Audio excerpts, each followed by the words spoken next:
We're talking about African food dependency, on how we can be independent on our own food shortage issues, Rasta. And we were talking on how biotech companies are monopolies, Rasta, how they monopolize the industry for a globalization agenda, Rasta. And on top of that, you see, farmers, usually with these GMOs, it makes farmers lose the ability on seeds natural selection, Rasta. Because, you know, this is tradition that has been passed down to us, Rasta. And some cultures have been embedded in us for a while, but take a look at coffee in Kenya, Rasta. There was a point where coffee in Kenya was the thing, Rasta. I remember going in the central sides. Yeah. And everywhere you could see just coffee plantations, Rasta. But because it was not high yielding, Rasta, they cut it off. And that's what's going to happen with GMO, Rasta, because when the GMOs come in, the farmers are going to look at what's yielding highly, Rasta, and they're going to do away with other things, Rasta. And that basically leads to loss of genetic diversity in food, Rasta. You know, the little orange you taste with a seed in it and you go, oh, there's a seed. You know what I mean? No more seeds. No more seed, Rasta. Yeah. And foods that are seedless, Rasta, usually have some type of genetic manipulation in them, Rasta. True. Yeah, man. Nazizi, what do you think could be the solution to African independence on food, Rasta? Well, for me, I think already Rasta had the solution long time ago. Mm-hmm. You know, if you go to a Rasta yard, you'll always find them with a little garden. Yes, sir. And you'll always find the Rasta man is planting his own food. Yeah, man. And for me, this is the solution. I think if every home had a little garden, and you planted your own food, you protect your organic seeds from, you know, being cross-pollinized by these GMOs, because you're just planting organic.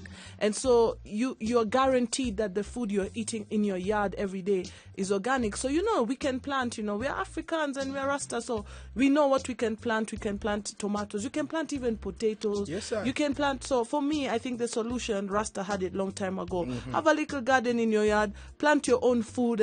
Don't go and buy all this food you don't know where it's coming from. And if you can't plant, you know, you can have a little community when you have a couple of brethren and sistren and get a little piece of land and just plant together as well, you know, because sometimes you don't have the time to tend to a garden.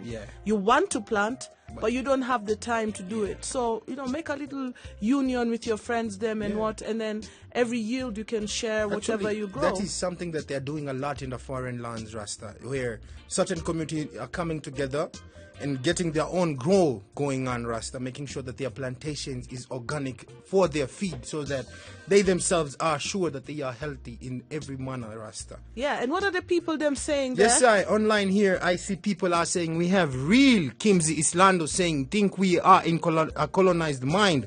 House of Exile, Rasta. Niko in nikiwachuka kama ukawa wagwan. We have Edgar Handsome Warumuruti, Rasta. He says we Africans have changed. We don't live in a colonial rule anymore, Rasta.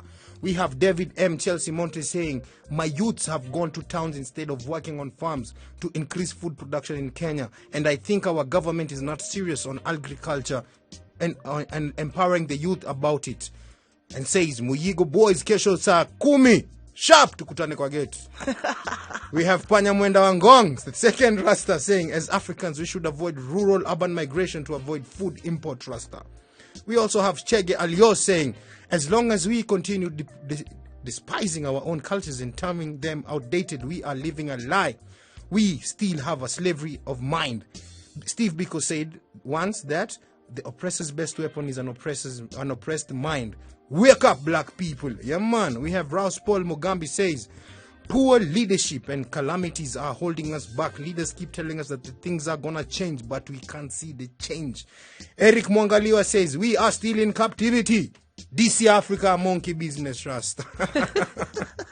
Yes, sir. Those are your sentiments there. I can read online, Rasta. Make sure you link us up on Facebook, Vibes Radio. Every other social media platform, Vibes Radio, KE, Rasta.